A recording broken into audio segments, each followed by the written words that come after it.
We learned how to farm sustainably and how to farm biodynamically over a long period of time.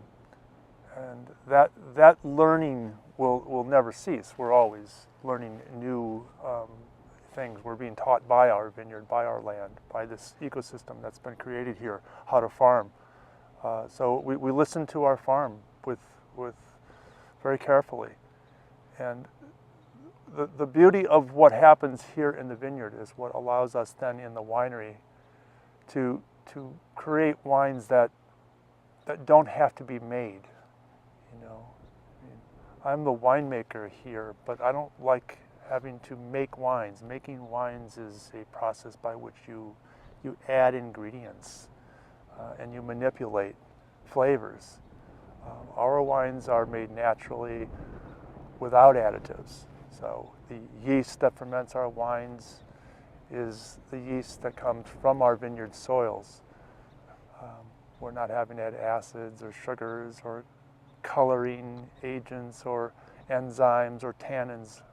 We're making our wines with the beautiful fruit that the earth here provides. I think we've seen huge evolution just in the vineyard. Also, as far as it becoming so much more of an evolved and complete ecosystem, which we find really interesting, and to have that actually as our everyday working environment.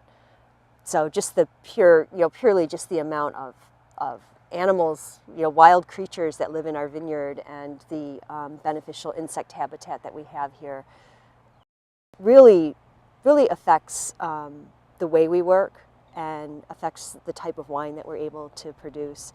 And really, in a very interesting sense, brings peace to the farm, which we never really suspected would happen. But there actually is this really wonderful sense of serenity that happens on a farm once you allow this outside ecosystem to come in and then actually have your farm evolve into that natural ecosystem and become part of it.